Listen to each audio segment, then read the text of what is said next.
White House rejects Putin idea for Ukraine referendum in this July 16, 20,198. Photo, U.S.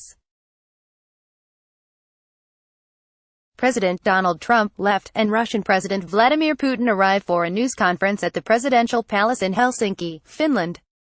Trump has asked National Security Advisor John Bolton to invite Putin to Washington in the fall. That's the latest update Thursday from White House Press Secretary Sarah Huckabee Sanders following Trump's meeting with Putin earlier this week in Finland. AP photo, Pablo Martinez Monsiváis, Washington, AP. The White House rejected on Friday a Vladimir Putin-backed effort to hold a referendum in eastern Ukraine on the region's future, distancing itself from the idea in the aftermath of President Donald Trump's controversial summit with the Russian leader. Russia's ambassador to the U.S., Anatoly Antonov, said the two leaders had discussed the possibility of a referendum in separatist-leaning eastern Ukraine during their Helsinki summit. But Trump's National Security Council spokesman Garrett Markey said agreements between Russia and the Ukrainian government for resolving the conflict in the Donbas region do not include any such option, and any effort to organize a so-called referendum would have no legitimacy. The back and forth came as the White House outlined the agenda for a proposed second summit between Trump and Putin in Washington this fall that would focus on national security. Moscow signaled its openness to a second formal meeting between the two leaders as criticism of Trump over his first major session with his Russian counterpart kept up in the U.S. Trump left the White House for his New Jersey golf club for the weekend. Once he got there, he returned to Twitter to complain about news coverage of Monday's meeting.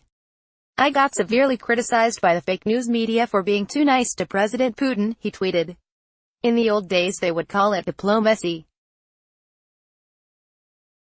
If I was loud." The official did not specify if that meant Russia's interference in U.S. elections.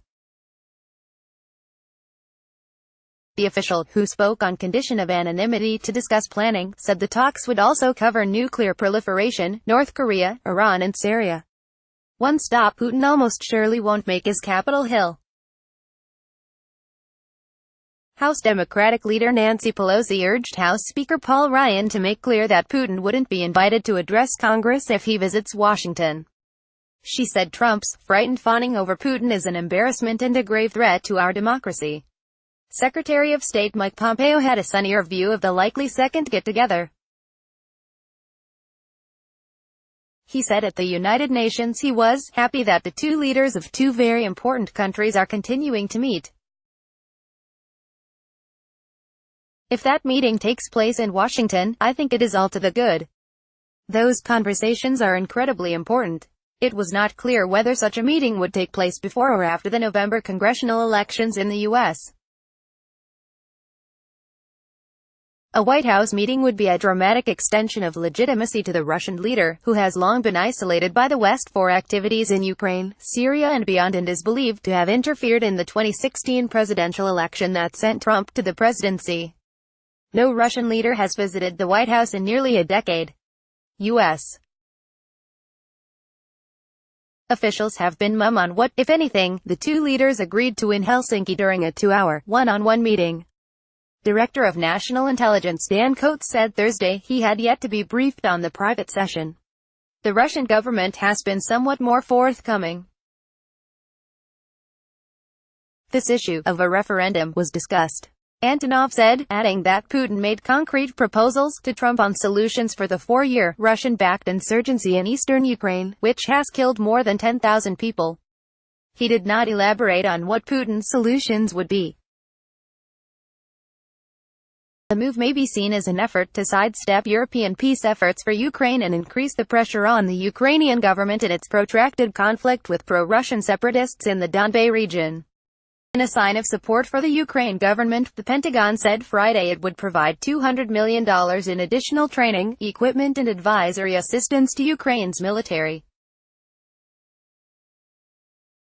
Trump tweeted Thursday that he looked forward to a second meeting with Putin and defended his performance at Monday's summit, in which the two leaders conferred on a range of issues including terrorism, Israeli security, nuclear proliferation and North Korea.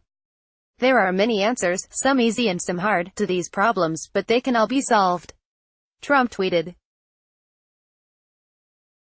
In Moscow, Antonov said it is important to deal with the results of the first summit before jumping too fast into a new one. But he said, Russia was always open to such proposals. The White House is still trying to clean up post-summit Trump statements on Russian interference in the 2016 election. Trump's public doubting of Russia's responsibility in a joint news conference with Putin on Monday provoked withering criticism from Republicans as well as Democrats, and forced the president to make a rare public admission of error. Then on Thursday, the White House said Trump disagrees with Putin's offer to allow U.S. questioning of 12 Russians who have been indicted for election interference in exchange for Russian interviews with the former U.S. ambassador to Russia and other Americans the Kremlin accuses of unspecified crimes. Trump initially had described the idea as an incredible offer. The White House backtrack came just before the Senate voted overwhelmingly against the idea. Associated Press writers Angela Charlton in Moscow, Deb Reekman in Aspen, Colorado, and Lisa Mascaro, Matthew Daly, Darlene Superville and Susanna George in Washington contributed to this report.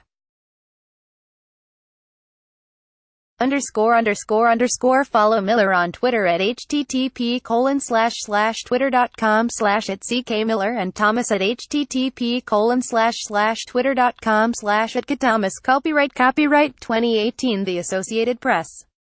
All rights reserved. This material may not be published, broadcast, written or redistributed.